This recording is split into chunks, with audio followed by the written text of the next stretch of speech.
Beirut, the capital of Lebanon. I got here last night, and today I'm going to set out by myself and explore the city. Growing up in the US, I've come to know quite a few people with Lebanese ancestry over the years. But despite that, I realized that I didn't know much about Lebanon itself, beyond the often bleak headlines that you tend to see in the media. Breaking news out of Lebanon right now. For the fourth straight day, the protests continue. So when I came across a good flight deal while planning a larger trip around the Middle East, I jumped at the opportunity to finally spend a few days here and experience the country for myself. Lebanon has a long and incredibly complex history shaped by civilizations like the Phoenicians, Romans, Ottomans, and the French.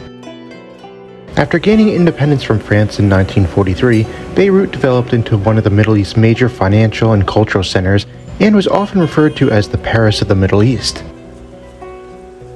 But in more recent decades, the country has also faced enormous challenges, including a devastating civil war, political instability, economic collapse, regional conflicts, and the 2020 Beirut port explosion. Despite all of that though, Beirut still has a unique energy and character that made me really excited to explore the city for myself. So I don't have any concrete plans, I just sort of pinned a whole bunch of sites on my map and I'm just wandering around and seeing what Beirut has to offer. For my stay here, I booked a few nights in the Ramada by Wyndham Downtown Beirut, which was a nice base for exploring the city. This hotel is located within walking distance to the waterfront, restaurants, and many of the bars and clubs that the city is famous for.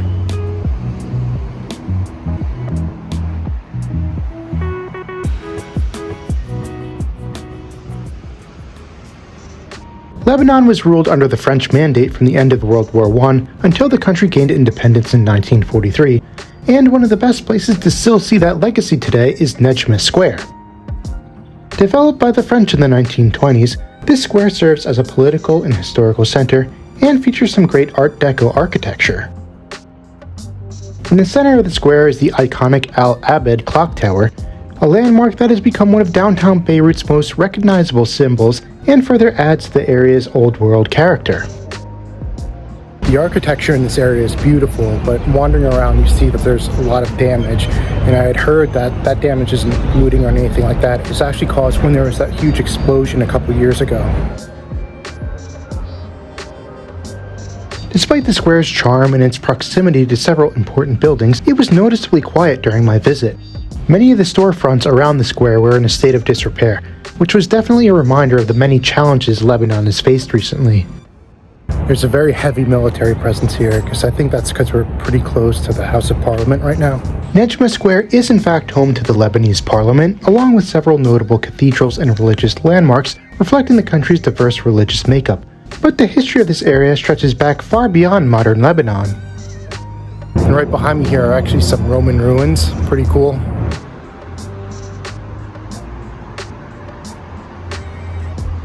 During the Roman era, Beirut became one of the Roman Empire's most important commercial and cultural centers, and traces of that history can still be seen scattered around the city today.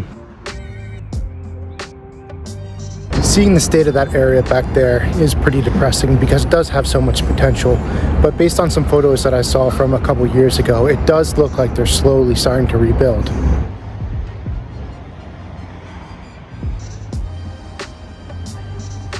Now we're at another stop that I pinned, which is Martyrs Square.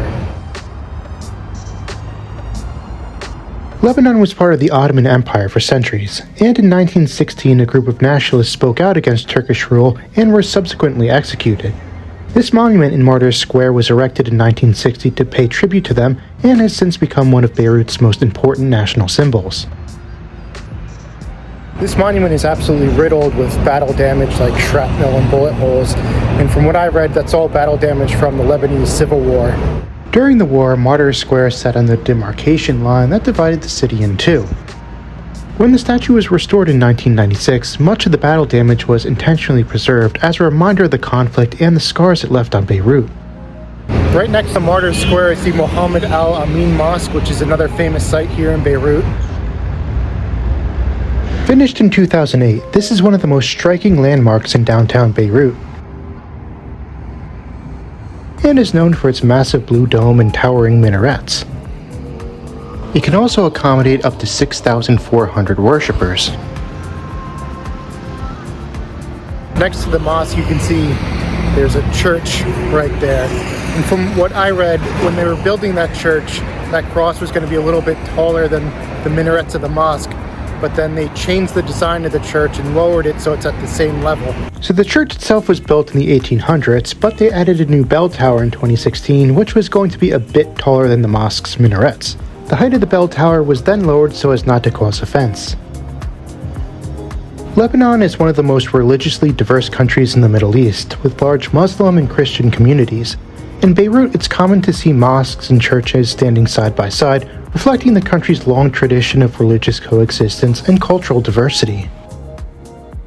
One of the things I heard about Beirut was that you have to be careful when crossing the street because there's basically no traffic rules. And unfortunately, that's absolutely true. Every time I try and cross the street, it's like I'm taking my life into my hands.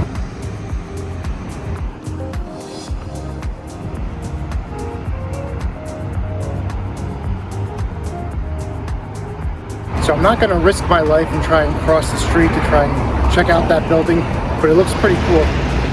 My curiosity ended up getting the better of me here, and I just needed to get a better look. I ended up getting closer to that cool looking building over there. I'd love to know what it actually is. I did a bit of research and found out that this building was constructed in the 1960s and was originally intended to be a cinema. But if anyone knows more about its history, feel free to let me know in the comments.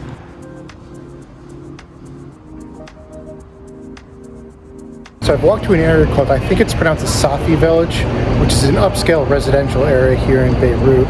The buildings are really beautiful. From what I've read, this area was on the front line during the Lebanese Civil War, and it was just completely destroyed. But as you can see, they've rebuilt it.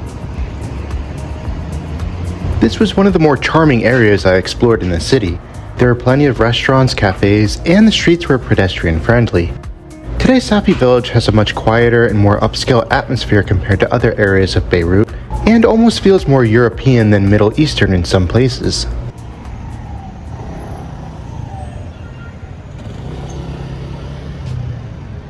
Before the Lebanese Civil War, downtown Beirut was considered one of the Middle East's premier commercial and cultural centers, filled with cinemas, cafes, luxury hotels, and banks. But as I've mentioned before, much of this area was devastated during the conflict. In the decades that followed, though, large parts of this area were rebuilt through one of the region's most ambitious urban reconstruction projects, helping to transform downtown Beirut back into the modern center of the city.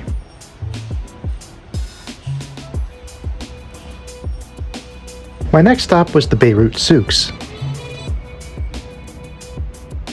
I'm walking through the souk, which is really just an upscale mall. While the area today is filled with luxury shops and restaurants, the original souks that once stood here date back centuries and historically served as one of Beirut's main commercial hubs. The original souks were largely destroyed during the Civil War, but efforts to rebuild the area began soon after the conflict ended. Today, the Beirut Souks feature hundreds of shops, and several archaeological discoveries uncovered during construction have been preserved and remain open to the public. So behind me, preserved beneath this building, are these ruins from the Phoenician period.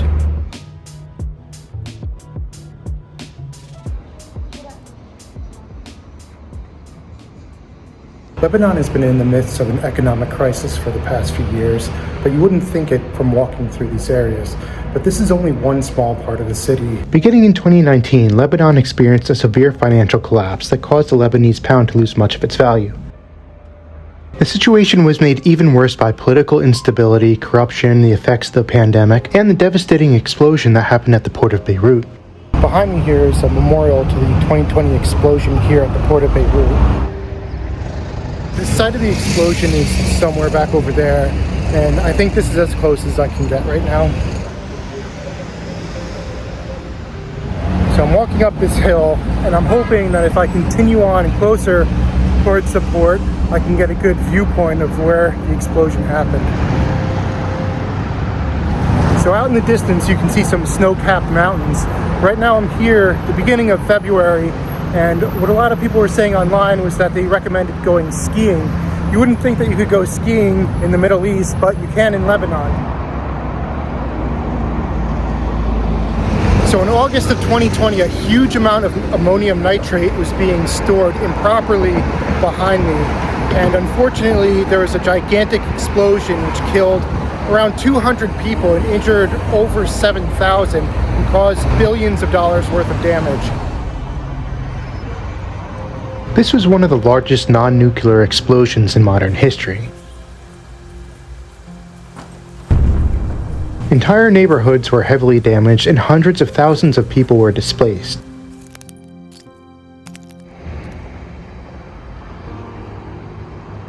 The explosion became a symbol of the corruption and negligence many Lebanese blame for the country's worsening crisis. And as we've already witnessed, signs of the explosion can still be seen years later around Beirut.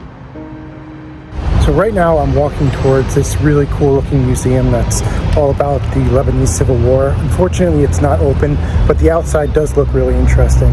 As I've mentioned throughout this video, much of Beirut was heavily shaped by the Lebanese Civil War, which lasted from 1975 until 1990. The conflict involved a complex mix of religious, political, and foreign factions, and ultimately left large parts of the city devastated. Beirut itself became divided between east and west, separated by the infamous Green Line, and many of the neighborhoods I walked through today were once front lines of the conflict. Although much of the city had since been rebuilt, reminders of the war can still be found throughout Beirut, like the museum I'm going to right now, which is called Beit Beirut. So behind me over there, that's the museum that I was talking about. What's interesting is that it's absolutely pockmarked with bullet holes and other scars of the Civil War. Built in the 1920s as an apartment building, its location along the Green Line made it a strategic sniper position during the conflict due to its views over much of the surrounding area. The building was heavily damaged during the war, but it's been preserved as a museum and cultural center dedicated to the memory of the conflict.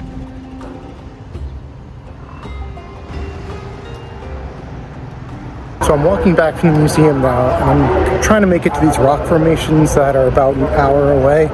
And I'm in a part of the city that's definitely a lot less glamorous than the downtown bit I was in before.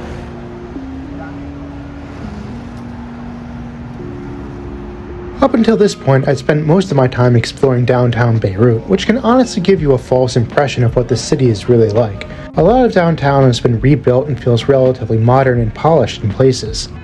But as I continued to walk further away from the center of the city, parts of Beirut began to feel much more authentic, with busier streets, older buildings, and a more local atmosphere compared to the polished feel of downtown Beirut.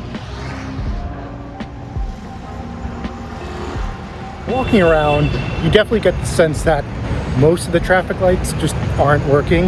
I've heard one person say that it's due to the electricity crisis in the country. For years, Lebanon's state power system has struggled with underinvestment, corruption, and fuel shortages, leading to rolling blackouts across the country. I'm not entirely sure if that's why so many of the traffic lights around Beirut seem to be inoperable, or if the city simply doesn't have the resources to properly maintain them right now, but it was definitely something I noticed while walking around. I'm still making my way to those rock formations, but I'm making a pit stop at this yacht club that is also on my list, and I spotted it. But as I was walking there, I saw this building. It looks like it is completely bombed out and has a lot of battle damage. If anyone knows what this building is, let me know in the comments or its history.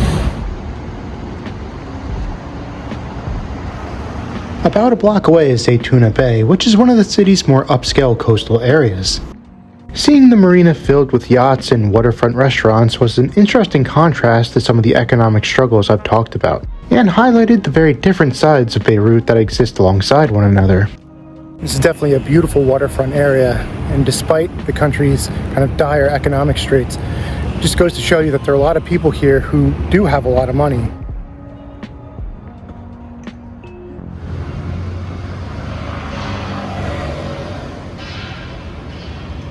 I have about 20 minutes until I get to the rock formations, and I'm really pleased with the ground I've been able to cover today. I mean, I know originally I mentioned that I was only going to have to stick to like that downtown area, but I've really been able to branch out and see a lot more. I think Beirut's a very walkable city. And when I say walkable, I mean I think it's a pretty small city. I mean, you might find yourself walking alongside the side of a highway or struggling to cross the street at times, but the distances are manageable walking if you're willing to do so.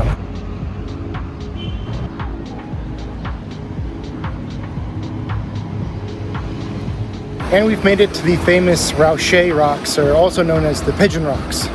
Located just off the city's Mediterranean coastline, this pair of massive rock formations is one of Beirut's most famous natural landmarks. Local legend says that these rocks are actually the remains of the sea monster from the Greek legend of Perseus and Andromeda. According to the story, Perseus used the head of Medusa to turn the sea monster to stone while rescuing Princess Andromeda, leaving behind what are now known as the Raouché Rocks. Whether you believe the legend or not, there's no denying that the Raouché Rocks have become one of Beirut's most recognizable landmarks, and the surrounding neighborhood felt totally different than downtown. The waterfront was filled with people walking, jogging, fishing, and gathering with friends.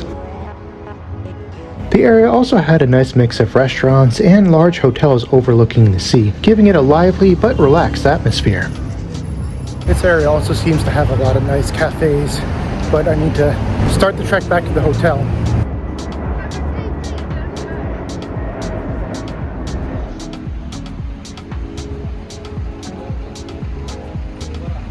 So before I came to Lebanon, I downloaded an eSIM from Arelo, however you pronounce it. And after I downloaded it, I got a notification from them saying that there was problems with their coverage in Lebanon and to contact their support staff. But I haven't had any problems with that. I've been using it all today, no issues. So that's something to keep in mind.